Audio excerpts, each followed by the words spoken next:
మనం దేన్ని చూస్తూ ఉన్నామనే విషయాన్ని ప్రియులారా, భక్తుల యొక్క జీవితాన్ని మనం నేర్చుకుంటూ ఉన్నాం. దేవుడు మనకు నేర్పిస్తూ ఉన్నాడు. హల్లెలూయా. అయితే ఈరోజు కూడా ఒక రాజు ఉన్నాడు, ఇశ్రాయేలులకు మొదటి రాజు. ఎవరమ్మా? ఇశ్రాయేలులకు మొదటి రాజు. ఎవరైనా? రాజైన సౌలు. ఎవరమ్మా? బర్నబాసు గారు కాదు, నిరీక్షణ రాజు కాదు. అర్థమవుతుందమ్మా? ఇశ్రాయేలులకు మొదటి రాజు ఎవరు? సౌలు. చెప్పండి, సౌలు. ప్రియులారా, రెండవ రాజు దావీదు. దేవునికి మహిమ. ప్రియులారా, దావీదును దేవుడు ఏర్పరచుకున్నాడు, కానీ సౌలును మనుషులు ఏర్పరచుకున్నారు. అర్థమవుతుందా అమ్మా? దావీదునైతే దేవుడు ఏర్పరచుకున్నాడు రాజుగా. దేవుడు ఏర్పరచుకుంటే దావీదు ఆశీర్వదింపబడ్డాడు, ఘనపరచబడ్డాడు. మనుషులు ఏర్పరచుకున్నటువంటి సౌలు కొంతకాలమే తన యొక్క పరిపాలన పతనమైపోయింది. ఈరోజు ప్రియులారా, ఆ పతనమైపోయినటువంటి రాజైన సౌలు చూపు ఎలాగుంది, దావీదు యొక్క చూపు ఎలాగ ఉంది అని ఒక్కసారి మనం పరిశుద్ధ గ్రంథములో నుండి ధ్యానం చేద్దాం ప్రియులారా. మొదటి సమూయేలు గ్రంథము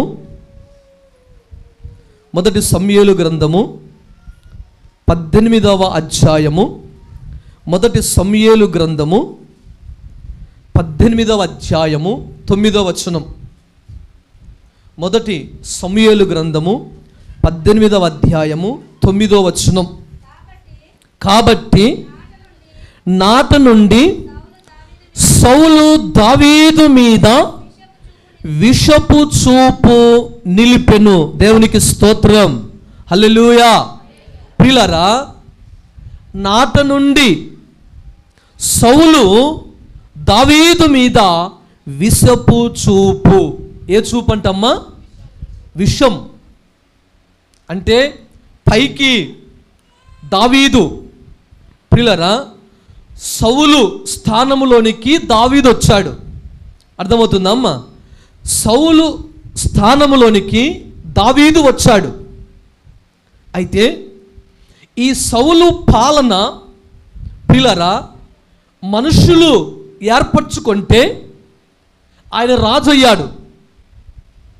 ప్రియులారా, ఇశ్రాయేలు ప్రజలందరూ కూడా ప్రవక్త అయినటువంటి సమూయేలు దగ్గరికి వచ్చి, అయ్యా, నీవు వృద్ధుడవు, మాకు ఒక రాజు కావాలి, మాకు ఒక న్యాయాధిపతి కావాలి అని జనులందరూ వెళ్ళి అడిగితే, ఎవరిని ఏర్పాటు చేద్దాం రాజుగానంటే ప్రియులారా, జనులు అంటారు, మొదటి సమూయేలు గ్రంథము 9వ అధ్యాయము 1వ వచనములో అక్కడ జనులు సమూయేలుతో బహు చక్కగా మాట్లాడుతారు. ప్రియులారా,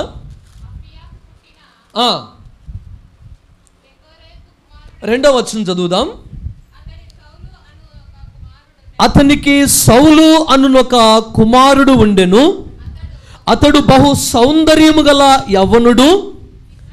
ఇశ్రాయేలీలలో అతని పాటి సుందరుడు ఒక్కడునూ లేడు. అతడు భుజములు మొదలుకొని పైకి ఇతరుల కంటే ఎత్తుగలవాడు.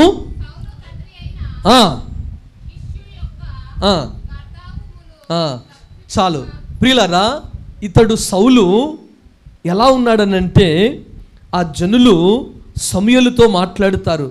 సమూయేలు ప్రవక్తతో అంటారు, అయ్యా, సౌలు అనొక కుమారుడు ఉన్నాడు. అతడు బహు సుందరము కలిగిన యవ్వనస్తుడు. అతడు చాలా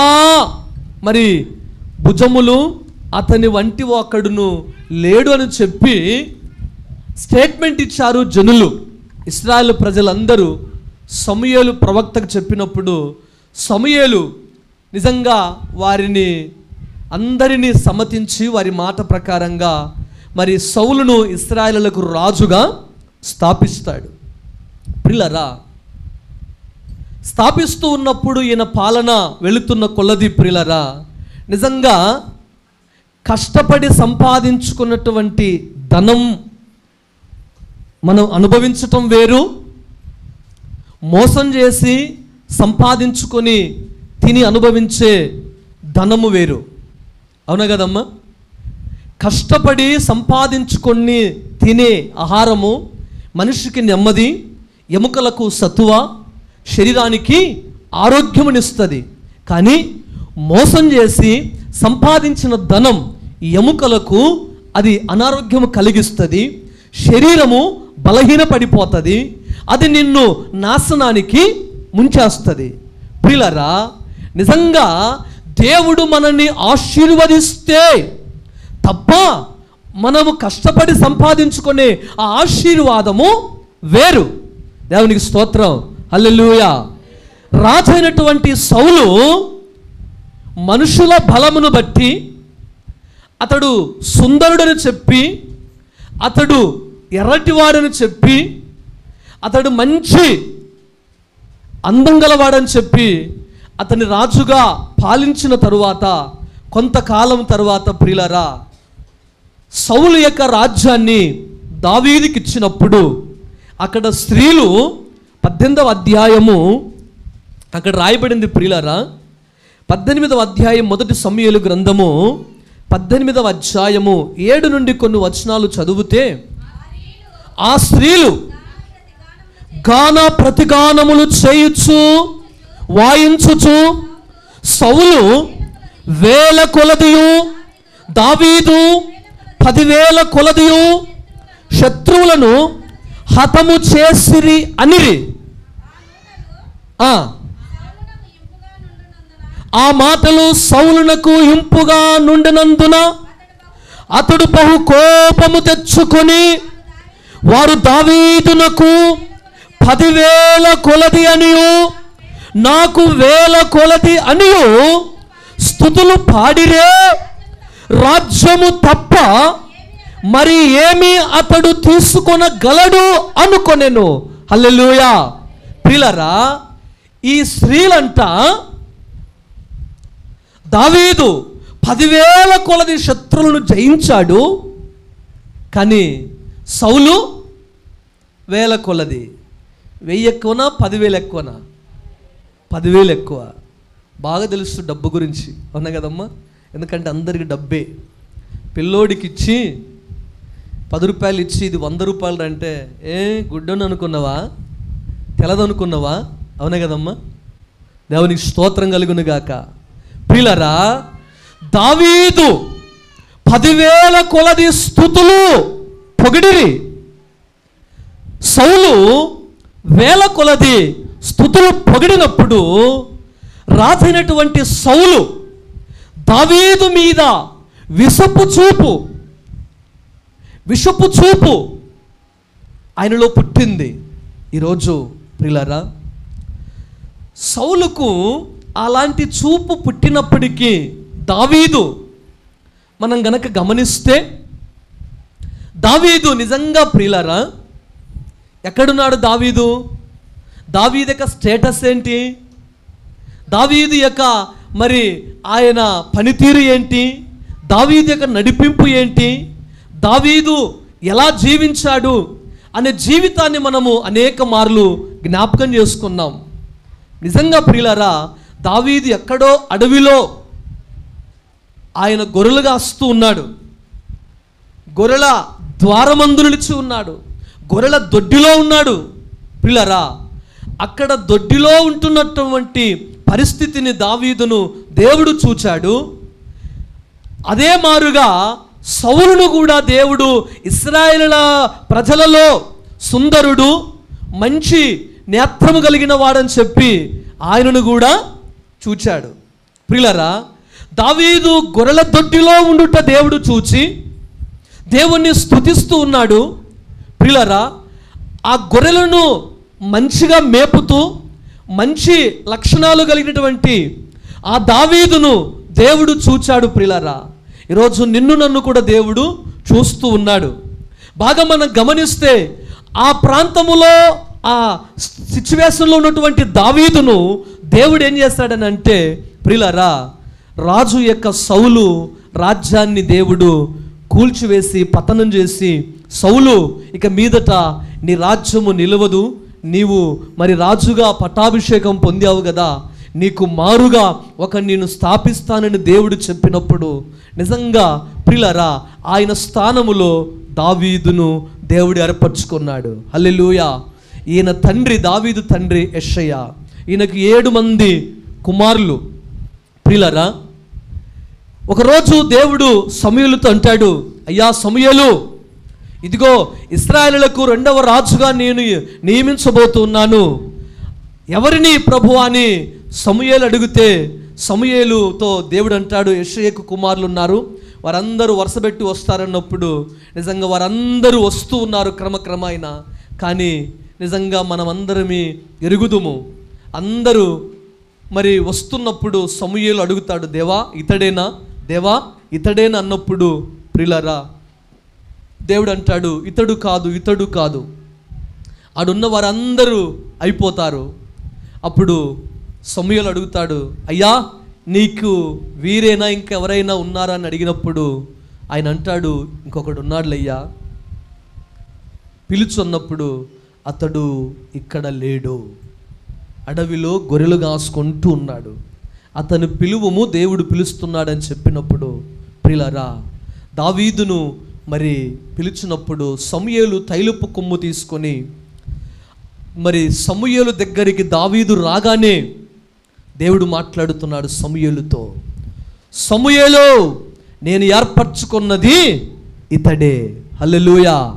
నిజంగా ప్రియులారా దావీదు చూపు ఒక గొర్రెలు కాస్తూ ఉన్నప్పుడు చూపు ఏ విధంగా ఉంది, రాజుగా పట్టాభిషేకం పొందిన తరువాత కూడా అదే చూపు కలిగి ఉన్నాడు. దేవునికి స్తోత్రం. హల్లెలూయా. అందుకోసమే దేవుడు దావీదుతో అంటాడు, దావీదు నీ సింహాసనము స్థిరపరుస్తాను, నీ రాజ్యము నీ కుటుంబాన్ని నేను ఆశీర్వదిస్తానని చెప్పి దావీదుతో దేవుడు దావీదుకు శాశ్వత జీవమును అనుగ్రహించాడు. ప్రియులారా నిజంగా దావీదును దేవుడు ఏర్పరచుకుంటే రాజయ్యాడు.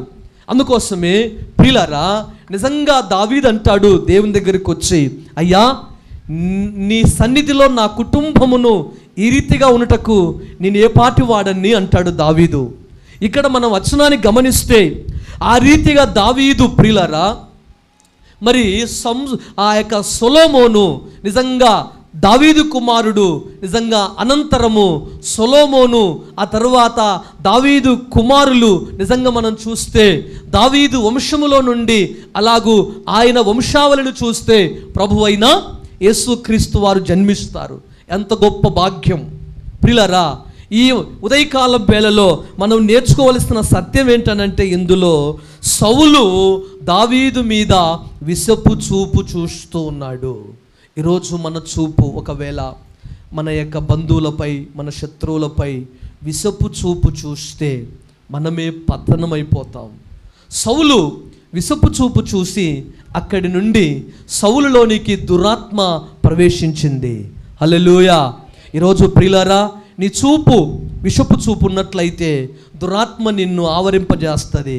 కానీ దావీదు నిజంగా మరి సౌలు అలాంటి చూపు చూసినప్పటికీ దావీదు ఏ రోజు కూడా మరి సౌలు మీద అలాంటి ఆలోచననే లేదు. కాబట్టి దేవుని బిడ్డలంగా మనం కూడా ఏం నేర్చుకోవాలనంటే ప్రియులారా దావీదు దేవునిపై ఆనుకున్నాడు, దావీదు దేవుని హృదయానుసారుడు. అందుకోసమే దావీదు యొక్క చూపు ప్రియులారా నిత్యత్వం వైపునే ఉన్నది ప్రియులారా. అందుకోసమే మనం గమనించవలసిన గొప్ప విషయం ఏంటనంటే మీకాలో ఒక మాట రాయబడింది. మీకా గ్రంథము 7వ అధ్యాయము 7వ వచనములో ప్రియులారా మనం చదివితే అక్కడ ఒక మాట రాయబడింది. మీకా రాసినటువంటి గ్రంథము 7వ అధ్యాయము 7వ వచనములో మనం చదివితే బహు స్పష్టంగా ఒక మాట మనం చూస్తాం. అయినను యెహోవా కొరకు నేను ఎదురు చూచెదను, నిరీక్షణ కర్తయగు నా దేవుని కొరకు నేను కనిపెట్టి ఉందును. హల్లెలూయా. ఎవరి కొరకంటమ్మా? నా దేవుని కొరకు నేను కనిపెట్టి ఉందును. చూడండి, ఇక్కడ మనం గమనిస్తే, అయినను యెహోవా కొరకు నేను ఎదురు చూచెదను. దావీదు గొర్రెలు కాస్తున్నప్పుడు కూడా ప్రియులారా చక్కగా దేవుణ్ణి స్తుతిస్తూ దేవునిపై ఆనుకునే మనస్సు వైపు ఆయన చూపు ఉంది. కానీ సౌలు చూపు అయితే ఎలా ఉందంటే విషపు చూపు. దాన్ని ఏమంటారంటే ప్రియులారా, ఒకరు ఎదుగుతూ ఉంటే కడుపులో మంట పుడుతుంది. దావీదు 10,000 కొలది స్తుతులు పొగుడుతుంటే, సౌలు 1,000 కొలది స్తుతులు పొగుడుతుంటే సౌలుకు విషపు చూపు కలిగింది. ఇక్కడ మీకా గ్రంథకర్త అంటాడు, అయినను యెహోవా కొరకు నేను ఎదురు చూచెదను. హల్లెలూయా. ప్రియులారా, మనము దేవుని కొరకు ఎదురు చూచే వారిగా ఉండాలి. నిజంగా ఆయన చెప్పినట్టుగానే ఈ లోకానికి కన్య గర్భమున ఆయన జన్మించాడు. ఆయన 33.5 సంవత్సరాలు జీవించాడు. ఆ తదుపరి పాపిష్ట చేతికి అప్పగింపబడి సిలువ వేయబడి ప్రాణం పెట్టి సమాధి చేయబడి తిరిగి 3వ దినమున మృత్యుంజయుడై ఆయన పరలోకానికి ఆరోహణ వెళ్ళిపోయాడు.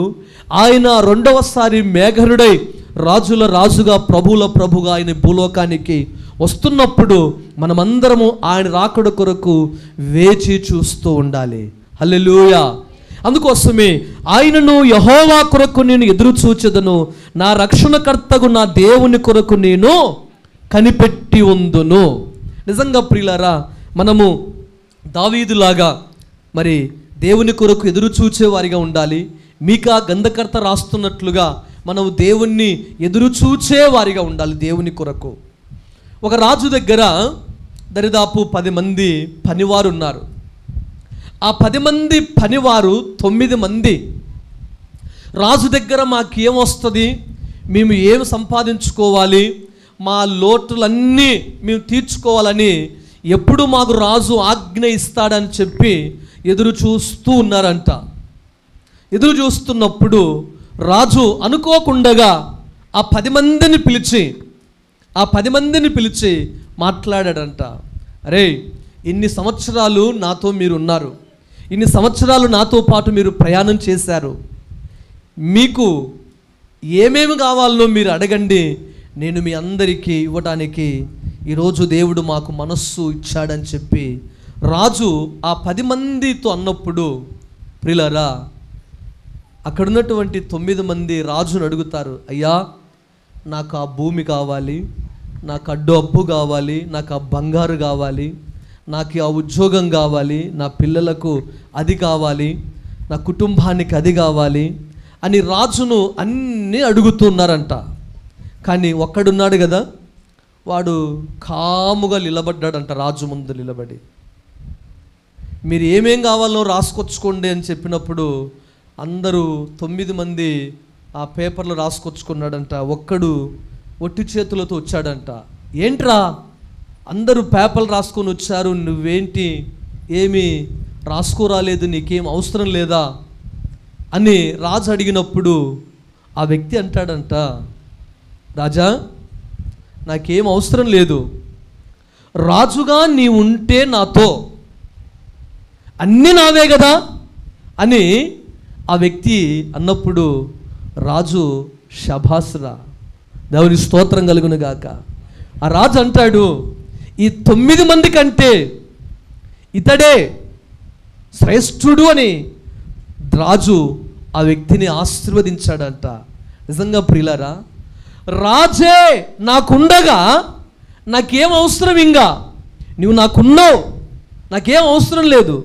కాబట్టి ప్రియులారా, మన ప్రభు అయిన యేసుక్రీస్తు వారు కూడా రాజులకు రాజు, ప్రభువులకు ప్రభువు. ఆయన ఉండగా లోకములోనిది మనకేది అక్కర అని కోరాహు కుమారులు అంటారు. ప్రియులారా, నిజంగా ఈ ఉదయకాలపు వేళలో ఆ ప్రభువు మన పక్షమున ఉండగా ఈ లోకములోనిది మనకేది అక్కరలేదు. ప్రియులారా, నిజంగా ఆయన మనకు ఉండగా అవన్నీ మనము పొందుకుంటాం. అందుకోసమే మీకా గ్రంథకర్త అంటాడు, ప్రియులారా, నేను యెహోవా కొరకు ఎదురు చూచెదను. ఎవరి కొరకమ్మా? దేవుని కొరకు ఎదురు చూస్తూ ఉన్నాడు. సౌలైతే విషపు చూపు చూస్తూ ఉన్నాడు. దావీదు అలాంటి చూపు కలిగిన వాడుగా లేడు. ఒకవేళ ఈరోజు మన ఇరుగు పొరుగు వారు ఆశీర్వదింపబడుతూ దీవింపబడుతూ గొప్పవారవుతుంటే వారిని చూసి విషపు చూపు, కడుపులో మంట ఉండకూడదు. మనం వారిని బట్టి సంతోషించాలి, వారిని బట్టి ఆనందించాలి, వారిని బట్టి దేవుణ్ణి స్తుతించాలి. హల్లెలూయా. ప్రియులారా, మీకా అంటాడు, నేను యెహోవా కొరకు ఎదురు చూస్తున్నాను. ఈరోజు మన చూపు ఏంటి? నిన్న రాత్రి 10 గంటలప్పుడు ఒక వీడియోలో వైరల్ అవుతా ఉంది. ప్రియులారా, ఇన్స్టాగ్రాములో మీ అందరు చూసింటారు మాకంటే ముందే. ఇన్స్టాగ్రాములో 20 సంవత్సరాల కుర్రోడు 40 సంవత్సరాల ఆంటీతో మరి ఏమంటారు, ఆ ప్రొఫైల్ తీసేసుకొని ఆ ఐడి సేకరించి, ప్రియులారా ఎందుకు చెప్తున్నానంటే, మన చూపు లోకం వైపు, మన చూపు ఇన్స్టాగ్రామ్ వైపు, మన చూపు ఫేస్బుక్, మన చూపు ఇంకేంటండి పబ్జి గేమ్, అర్థమవుతుందా అమ్మ? మన చూపు మొబైల్ చూపు, మన చూపు వ్యామోహపు చూపు, మన చూపు డబ్బు వైపు ఉంటే ప్రియులారా, మన చూపు ఆ విధంగా ఉంటే పతనమైపోతాం. ఆ 20 ఏళ్ళ కుర్రోడు 40 సంవత్సరాల ఆంటీతో మరి ఆ యొక్క మరి మొత్తం ఆ అబ్బాయి ఏం చేస్తున్నాడంటే, చివరికి ఆమె ఐడి సేకరించి ఆమెతో చాట్ చేస్తూ ఇద్దరు కలిసిపోయారు. ఆమెకు ఒక కుర్రోడు, ఒక అమ్మాయి, ఒక అబ్బాయి, ఇద్దరు జాబ్ చేస్తూ ఉన్నారంట. మీరు కొట్టండి, యూట్యూబ్లో వస్తుంది. ఎందుకు చెప్తున్నానంటే, చివరికి అమ్మాయిని వివాహం చేసుకున్నాడు. ఆమెను వివాహం చేసుకుంత కొంతకాలం బాగున్నారంట. ఆ తదుపరి ఆమె చనిపోయింది. ఆమె చనిపోయిందని చెప్పి వాడు కూడా అదే గదిలో ఊరు వేసుకుని చచ్చిపోయాడంట. ఎందుకు ఈ విషయం చెప్తున్నానంటే ప్రియులారా, ఈరోజు మన చూపు లోకం వైపు, సెల్ ఫోన్ల వైపు. గత వారమే చెప్పాను, ఎప్పుడు అన్నం తినకపోతే సెల్ చూసుకుంటా తినే, అవునా కదమ్మా? ప్రియులారా, సెల్ ఫోను చాలా భయంకరమైన చెడ్డది. అది చాలా భయంకరమైన చెడ్డది. దాన్ని కనుక మనం చూస్తూ ఉన్నామనుకో, మన జీవితమే పతనమైపోతుంది. ప్రియులారా, ఇక్కడ మీకా గంధకర్త అంటాడు, బహు చక్కగా మాట్లాడతాడు, నేను యెహోవా కొరకు ఎదురు చూచెదను. ఎవరి కొరకంటమ్మా? దేవుని కొరకు ఎదురు చూచెదను. ప్రియులారా, ఈరోజు మనం దేవుని కొరకు ఎదురు చూచేవారిగా ఉండాలి. నా రక్షణకర్తకు నా దేవుని కొరకు నేను కనిపెట్టుకొందును. హల్లెలూయా. ఇక్కడ అంటాడు, నా దేవుడు నా ప్రార్థన ఆలకించును. నిజంగా ప్రియులారా, ఒక భార్య ఒక భర్త కొరకు ఎదురు చూస్తే, భర్త భార్య కొరకు ఎదురు చూస్తే, పిల్లలు తల్లి కొరకు ఎదురు చూస్తే, తల్లి పిల్లల కొరకు ఎదురు చూస్తే ఎంత బాగుంటుంది. కానీ తల్లి పిల్లల కొరకు ఎదురు చూడకుండగా, భార్య భర్త కొరకు ఎదురు చూడకుండగా, భర్త భార్య కొరకు ఎదురు చూడకుండగా, ప్రియులారా, ఈ లోకములో ఉన్నటువంటి నేత్రాశ వైపు కనుక మనము చూపు కలిగి ఉంటే మనం నష్టపోతాం. అందుకోసమే సౌలు విషపు చూపు కలిగి, ఆ విషపు చూపు ఎప్పుడైతే ఆయనలో పుట్టిందో, ఆ వచనంలో కింద రాయబడుతుంది, అతనిలోనికి దురాత్మ ప్రవేశించును అని రాయబడి ఉంటుంది. 1 సమూయేలు 18:9 వచనంలో చదివితే అతనిలోనికి వెంటనే ఏమై ఉంటుందంటమ్మా? దురాత్మ. ఒకసారి చదవండి ఆ మాట. మరనాడు దేవుని యొద్ద నుండి దురాత్మ సౌలు మీదికి బలముగా వచ్చినందున అతడి ఇంటిలో దేవునికి స్తోత్రం కలుగునుగాక. మరనాడు వెంటనే, ఈరోజు మనకు విసుపు చూపు కలిగిందనుకో, మరనాడు వెంటనే ప్రియులారా సౌలు మీదికి దురాత్మ ప్రవేశించింది. ఈరోజు మన చూపు గనక లోకం వైపు, ప్రియులారా దేవునికి వ్యతిరేకంగా ఉంటే నిజంగా దురాత్మ, సమస్యలు, శోధనలు అన్నీ మనల్ని చుట్టుముడుతాయి.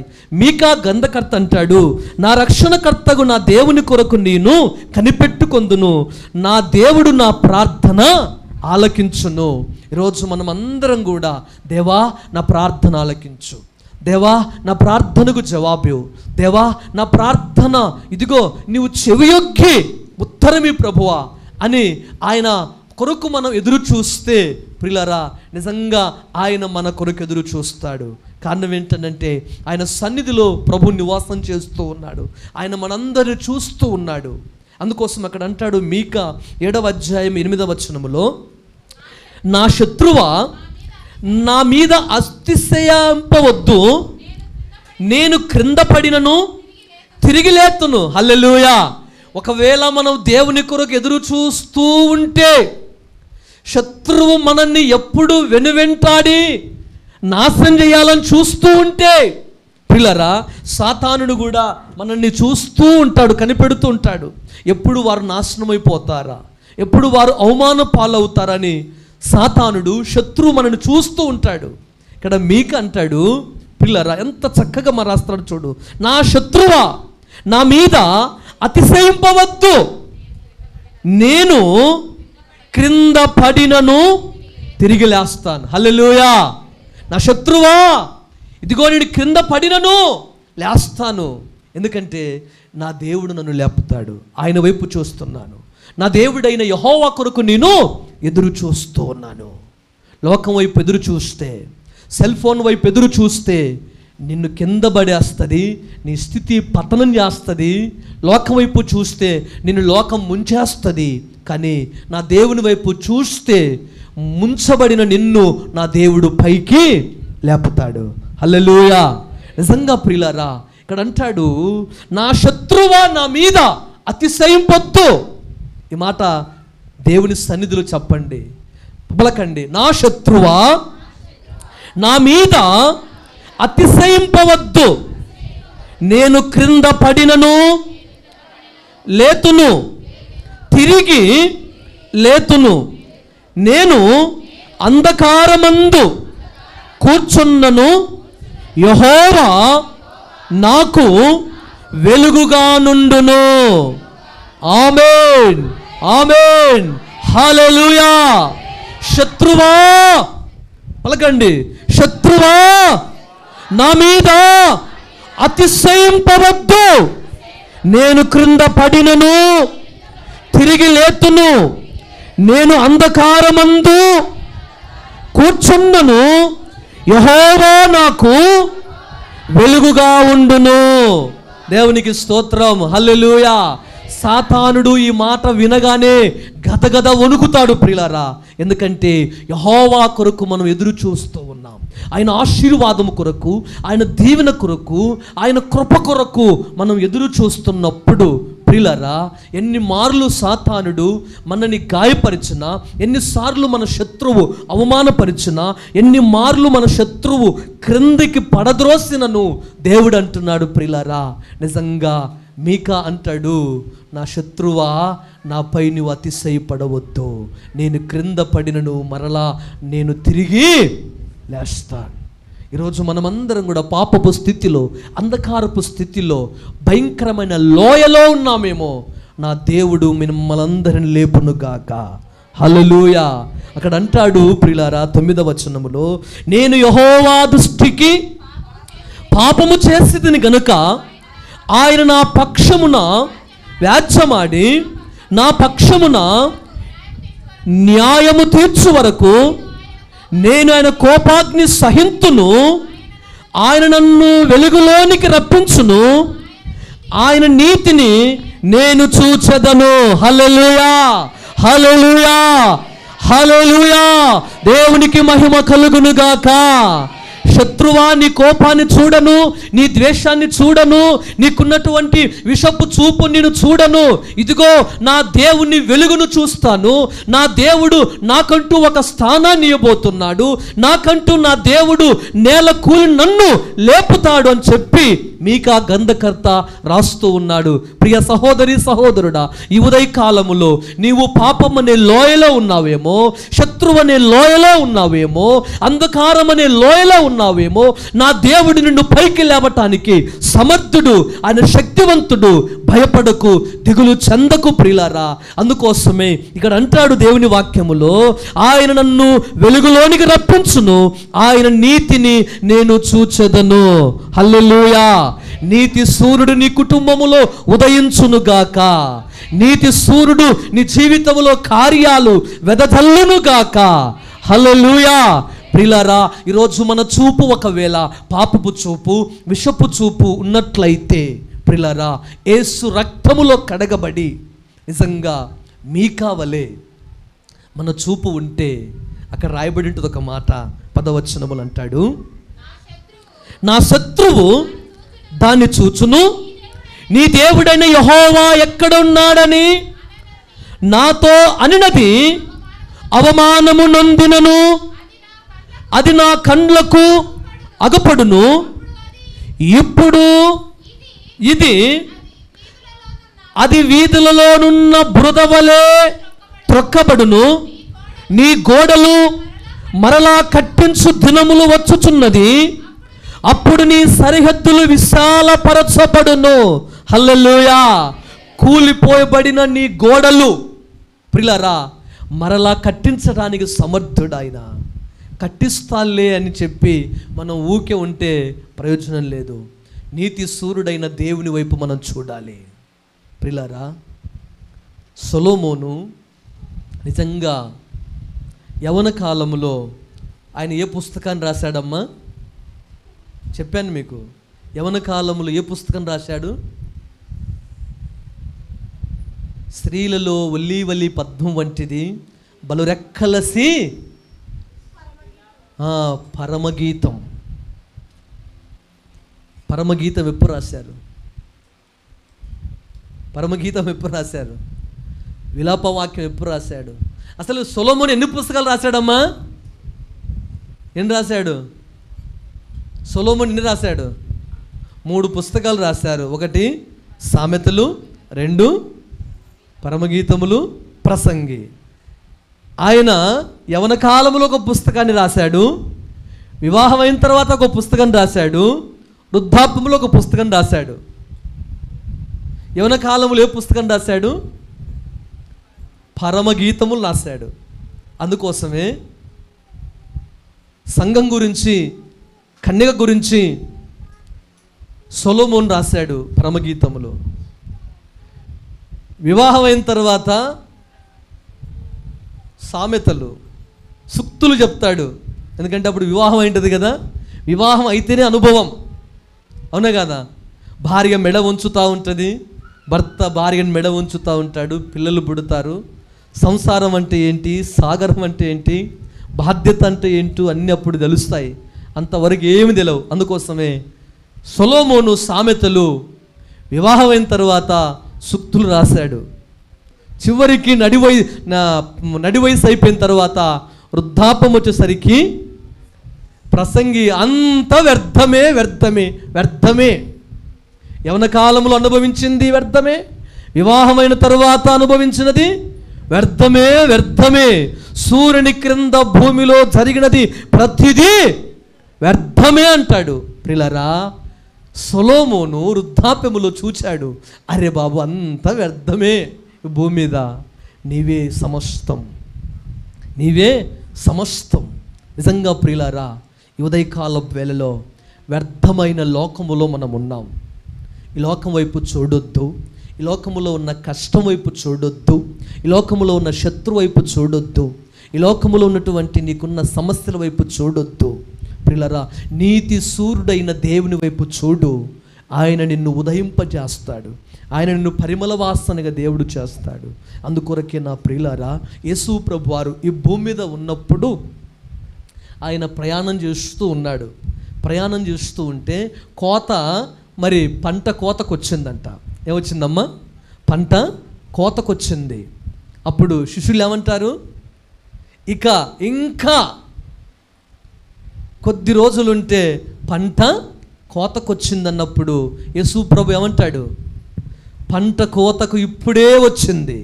హల్లెలూయా, దేవునికి స్తోత్రం కలుగును గాక. ఆయన కనులెత్తి చూచినప్పుడు నిజంగా ఇప్పుడే కోతకొచ్చింది పంట అంటాడు. నిజంగా ఇప్పుడే మనం కనులెత్తి ఆయనను చూడగలిగే కన్నులు, ఆయనను ఆరాధించే, ఆయనను మనస్సు మనం కలిగి ఉంటే ప్రియులారా, దేవుడు మనల్ని ఏం చేస్తాడంటే తప్పకుండా ఆయన మనల్ని ఆశీర్వదిస్తాడు. అందుకోసమే ఈ యొక్క ఉదయకాలపు వేళలో మన చూపు ప్రియులారా, మన శత్రువులు మనపై విషపు చూపు చూచిన, శత్రువా నాపై నీవు ఉల్లసించకు, నేను క్రింద పడినను తిరిగి నా దేవుడు మరలా నన్ను లేపుతాడు అనేటువంటి ఒక చూపు, అనేటువంటి ఒక ప్రణాళికలో గనక మనం ముందుకు వెళుతూ ఉంటే నిజంగా దావీదుకు చూపిన శాశ్వత కృపను దేవుడు మనకు చూపిస్తాడు. దావీదు నిజంగా అలాంటి చూపు సొలొమోను చూస్తున్నప్పటికీ, సౌలు చూస్తున్నప్పటికీ ప్రియులారా, దావీదు నిజంగా ఏమవుతున్నాడంటే దాక్కుంటున్నాడు. దావీదు ఏం చేస్తున్నాడమ్మా? దాక్కుంటూ గుహలో దాక్కుంటున్నాడు. యోనాతాను వస్తాడు, చెప్తాడు. చివరికి సౌలు దావీదు 10,000 కొలది స్తుతులు పొగుడుతూ ఉంటే సౌలుకి ఏమనిపించిందమ్మా? ఇతడు ఇంకా ఎవరు ఆపలేరు, ఇతన్ని ఎవరు ఆపలేరని చెప్పి సౌలుకు అర్థమైపోయి సౌలు దావీదుపై విషపు చూపును పుట్టి దావీదును చంపాలని ప్రయత్నం చేశాడు. కానీ దావీదు ఎక్కడ కూడా సౌలుకు చిక్కలేదు. అయితే ఎలా అని చెప్పి దావీదును చంపాలని ఎలా ప్రయత్నం చేస్తూ ఉన్నాడంటే సౌలుకు ఒక ఆలోచన కలిగింది. సౌలుకు ఒక కుమార్తె ఉంది. ఎవరామె? అమ్మా, మీకాలు దావీదుకి ఇస్తే దావీదును పై ఉన్న విషపు చూపు నేను నెరవేర్చుకుంటాను కదా అని చెప్పి ప్రియులారా, సౌలు తన కుమార్తె అయినటువంటి దావీదుకి ఇచ్చాడు. దావీదు నిజంగా మరి మీకాలును వివాహం చేసుకుంటాడు. అయినను ప్రియులారా, అక్కడ దావీదును మరి సౌలు చంపాలని ప్రయత్నం చేస్తున్నప్పటికీ సౌలు కుమారుడు ఉన్నాడు. ఎవరు? సౌలు కుమారుడు దావీదుకు బహు స్నేహితుడు. ఎవరమ్మా? యోనాతాను ఉన్నాడు. యోనాతాను వచ్చి చెప్తాడు, ఏ దావీదు, రే మా నాన్న ఎవరని చెప్తారమ్మా? చెప్తారా? మనం ఎంత స్నేహంగా ఉన్నా కదా అసలు చెప్పం. మా నాన్నది నాదే కనపడకోకుండా తిరుగుతూ ఉంటాం. కానీ యోనాతాను ఏం చేశాడు తెలుసా? అరే దావీదు, జాగ్రత్త, మా నాన్న నిన్ను చంపడానికి చాలా చాలా ప్లాన్ కలిగి ఉన్నాడు, జాగ్రత్తగా ఉండని తన దావీదు స్నేహితుడు చెప్పినప్పుడు దావీదు నిజంగా ఆ విషయం తెలిసిన కూడా దావీదు మనస్సు, దావీదు యొక్క చూపు దేవుని కొరకు నేను చనిపోయినా పర్వాలేదు, నా దేవుడు నన్ను ఈ రీతిగా తీసుకున్న పర్వాలేదని చెప్పి దావీదు దేవుని అభిషిక్తుడు కాబట్టి ప్రియులారా, ఆయనకి ఎలాంటి మరి చెడు చూపు లేదు. అందుకోసమే దావీదు ఒకరోజు సౌలు చేతిలో చిక్కిపోయాడు. ఏమాడమ్మా? సౌలు చేతిలో చిక్కిపోయాడు. చంపేటువంటి పరిస్థితి ఉంది కూడా సౌలు మీదికి ప్రియులారా దేవుడు ఒక్క మారు ఆయన ఆత్మను గద్దించాడు. సౌలు, దావీదును చంపాలని ప్రయత్నిస్తున్నావు, అతడు నేను అభిషేకించినటువంటి నా సేవకుడు. హల్లెలూయా. ఏమంటాడమ్మా? నేను అభిషేకించినటువంటి నా సేవకుడు అన్నప్పుడు సౌలు కాముగా అయిపోయి, నిజంగా సౌలు ఏ కత్తితో ఏ ఈటెతో అయితే దావీదును చంపాలని ప్రయత్నం చేశాడో సౌలు ప్రియులారా అదే ఈటెలు అదే కత్తులు సౌలు పనివారు సౌలు వాటి మీద పడి ప్రాణం వదిలిపెట్టారు. ప్రియ దేవుని బిడ్డలారా, నీ చూపు సౌలు వలె విసుపు చూపు కలిగి ఉంటే నిన్ను నీవే నాశనాన్ని కోరి తెచ్చుకుంటావు. దావీదు వలె నీ మనస్సు దేవుని వైపు కలిగి ఉంటే దావీదులాగా దేవుని రాజ్యాన్ని స్వతంత్రించుకుంటావు.